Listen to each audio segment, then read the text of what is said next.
చామరం ఎక్స్పర్ట్ల ప్రేక్షకులకి స్వాగతం. మనం ఈ ఛానల్లో అనేక లీగల్ ఎఫైర్స్ గురించి తెలుసుకుంటున్నాం. ఎక్స్పర్ట్స్ ఏం చెప్తున్నారు ఏమిటి అనేది ఇందులో కామన్ మ్యాన్కి తెలియజేస్తున్నాం. ఈ రోజున సమన్లు వాటిని లేదా వారెంట్లని ఎలా అందజేస్తారు అనే విషయం మీద తెలుసుకుందాం. మనం చాలా సందర్భాల్లో కొంతమంది మీద నేరం మోపినప్పుడు వారి నేరస్తులుగాను ముద్దాయిలుగాను ఏదైనా లేదా సాక్ష్యాలుగాను కాల్సి వచ్చినప్పుడు కోర్టు నుంచి సమన్లు వస్తాయి. ఆ సమన్లు వచ్చినప్పుడు ఎలా ఉండాలి, ఆ సమన్లు ఏ విధంగా జారీ చేయాలి అంటే ఆథెంటిక్గా ఉండాలి. ఒక కోర్టు నుంచి ఒక సమన్ వచ్చిందంటే, ఒక మేజిస్ట్రేట్ నుంచి ఒక సమన్ వచ్చిందంటే, ఒక వారెంట్ వచ్చిందంటే ఆథెంటిక్గా ఉండాలి, అథారిటేటివ్గా ఉండాలి. అంతేగాని ఏదో ఇచ్చేసేసి మీరు రావాలి కోర్టుకి, వీళ్ళు అరెస్ట్ చేస్తాం లేకపోతే జైల్లో పెడతాం అంటే కుదరదు. అంచేత ఆ సమన్లు వారెంట్లు వాటి విషయం గురించి కొన్ని విషయాలు తెలుసుకుందాం. అలాగే ఇంకా అనేక లీగల్ ఎఫైర్స్ గురించి తెలుసుకుందాం. ఈ రోజున సమన్లు వారెంట్లు ఎలా చేయాలి ఏంటి, వాటిని ఎలా అవి ఎలా ఉంటాయి, వాటిని కామన్ మ్యాన్కి కొన్ని సాధారణ విషయాల గురించి మీకు తెలియజేయడం జరుగుతుంది. ఎక్స్పర్ట్స్ ఏం చెప్తున్నారు అనే విషయాన్ని మీకు తెలియజేయడం జరుగుతుంది. సమన్లపై కోర్టు ఆఫీస్ వారు సంతకం చేయాలి. మనకి సమన్ ఇచ్చారనుకోండి, సమన్ ఇచ్చినట్లయితే ఊరికి ఇచ్చేది రావాలన్న ఇచ్చారయ్యా అని ఒక కాగితం సరిపోదు. ఈ సాక్షి సమన్లు యందు కోర్టు సూపరింటెండెంట్ సాక్షికి ఒక సమన్ వచ్చింది అనుకోండి, సమన్ వస్తే మన సాక్షి చెప్పాలి. వచ్చినట్లయితే కోర్టు సూపరింటెండెంట్ కోర్టులో ప్రతి కోర్టుకి సూపరింటెండెంట్ ఉంటాడు కదా, సూపరింటెండెంట్ సంతకం చేయడం ఉంటుంది, చేయాలి. దాని మీద సమన్ మీద కోర్టు సూపరింటెండెంట్ సంతకం చేయాలి. ఆ విధంగా సంతకం చేసేటప్పుడు కోర్టు వారి ఆదేశానుసారము అని రాయాలి. సమన్లు కోర్టు ఆదేశం ప్రకారంగా అని రాసి ఉండాలి. వాటిపై సంతకం ఆ కోర్టు సూపరింటెండెంట్ చేస్తారన్నమాట. అలా చేయకుండా ఉంటే అది చెల్లదు ఆ సమన్. అలాగే ఇది సాక్షికి అయినట్లయితే ఇక ముద్దాయిలు నేరం చేసిన వాళ్ళు ఉంటారు కదా, ఆ నేరం చేసిన వాళ్ళకి సమన్లపై మేజిస్ట్రేట్ సంతకం చేస్తారు. ఇదేమో సాక్షి సమన్లపై కోర్టు ఆఫీసర్ సంతకం చేయడం, సూపరింటెండెంట్ ఆఫ్ ది కోర్టు సంతకం పెడతారు. ఇక ముద్దాయి అయితే నేరం చేసిన వాడికైతే మేజిస్ట్రేట్లు ముద్దాయి సమన్లపై సంతకం చేయాలి.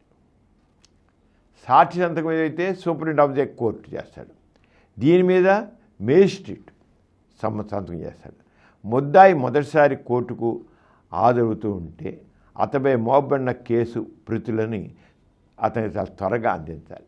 ఇప్పుడు ముద్దాయి నువ్వు ఈ కేసులో నువ్వు నేరం చేశావు అని ఒక ఇచ్చి నువ్వు నేను అదుపులో తీసుకుంటున్నాను ఏదో కోర్టుకు రావాలని ఇచ్చినట్లయితే అతనికి ఏమిటి, అతను చేసిన నేరం ఏమిటి, అతని మీద మోపబడిన నేరాలు ఏమిటి, అతను చేసిన తప్పేమిటి అనేది దాంట్లో స్పష్టంగా ఆ ప్రతులను అందజేయాలి.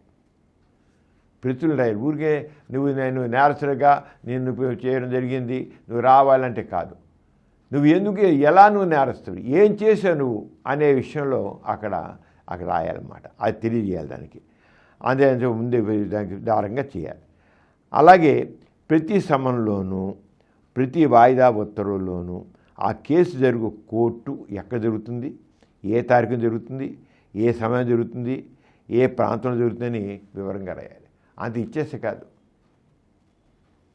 అది జరిగే ఏ తారీఖున ఏ సమయంలో ఉదయం సాయంత్రం ఎప్పుడు ఏ ప్రాంతంలో అనేది తెలియజేయడం అవసరం ఉంది.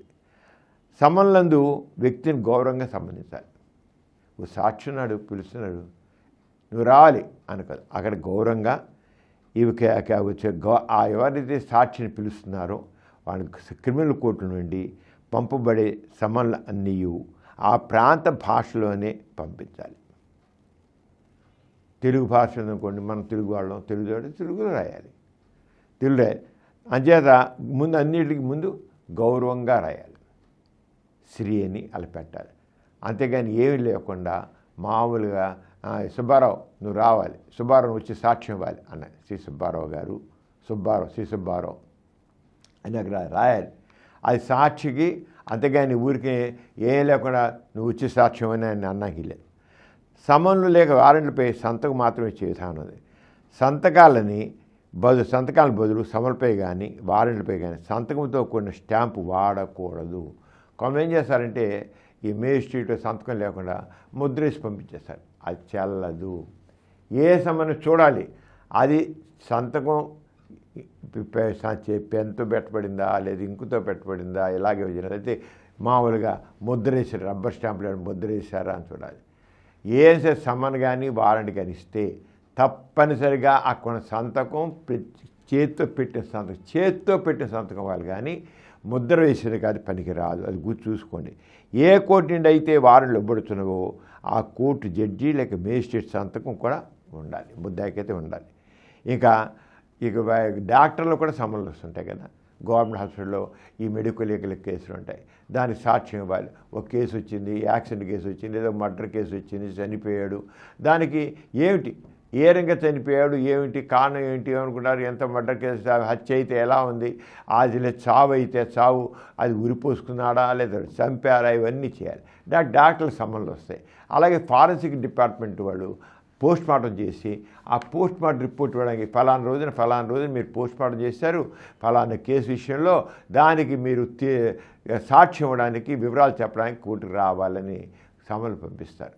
ఆ సమన్లు పంపించే విషయంలో దానికి ఏం చేయాలి, జిల్లాకి సంబంధించిన వివిధ రకాల వైద్యాధుల కూడా సమన్లు వస్తాయి.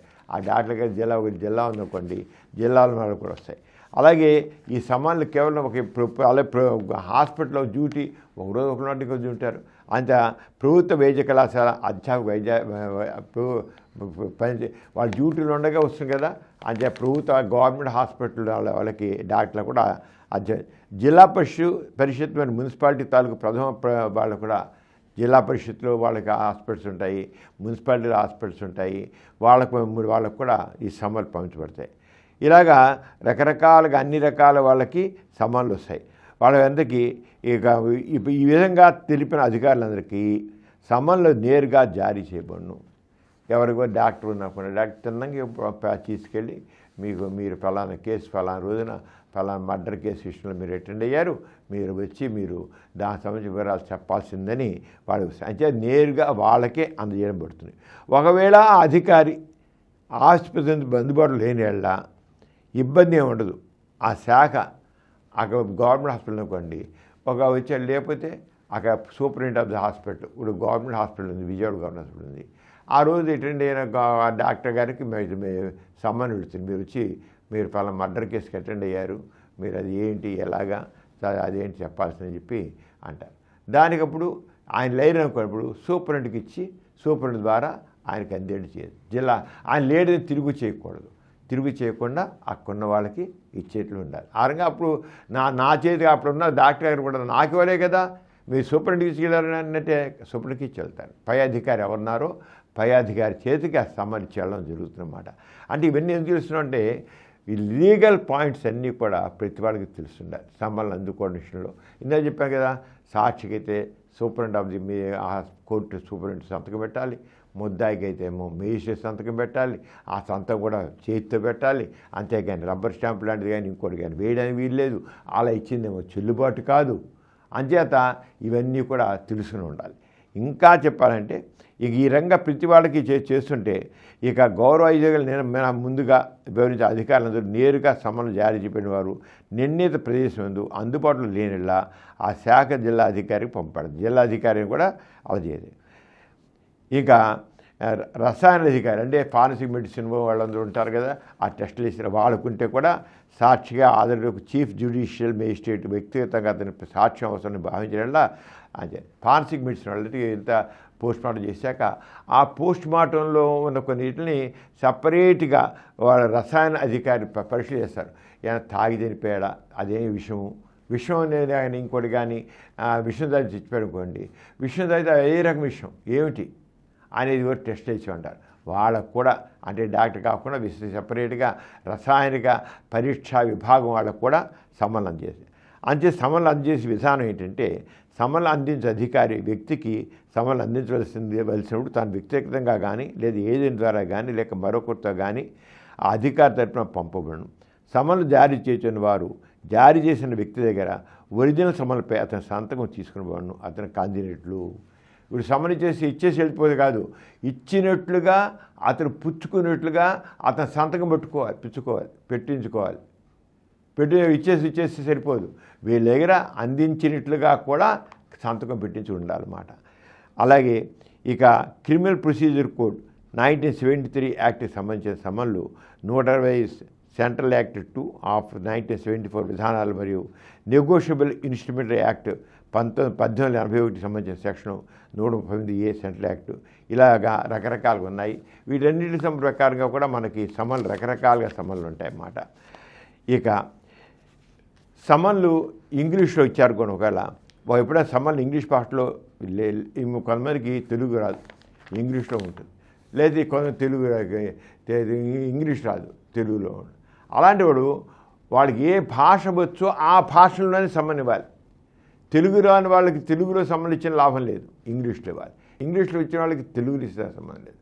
అదే వాళ్ళకి ఏ భాష వచ్చునో ఆ భాషలోనే సమన్ ఇవ్వాలి, గుర్తుంచుకోండి. అది ఆ భాషలో అడిగి తీసుకుని అయితే తీసుకొస్తే పని లేదు, ఏముందో తెలియదు.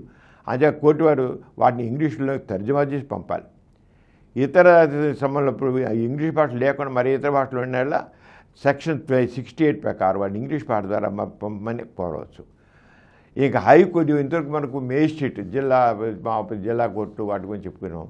హైకోర్టు నోటీసులు అమలుపరచుట, హైకోర్టు నుంచి కూడా కోర్టులు వస్తాయి. హైకోర్టుని పంపడం నోటీసు సెక్షన్ మరియు 385, 422, క్లాసు 32, సెక్షన్ 401 సిఆర్పిపి యాక్ట్ నిబంధనలు అనుసరించి సకల అవసరాల మేర త్వరితగతిన పంపడం.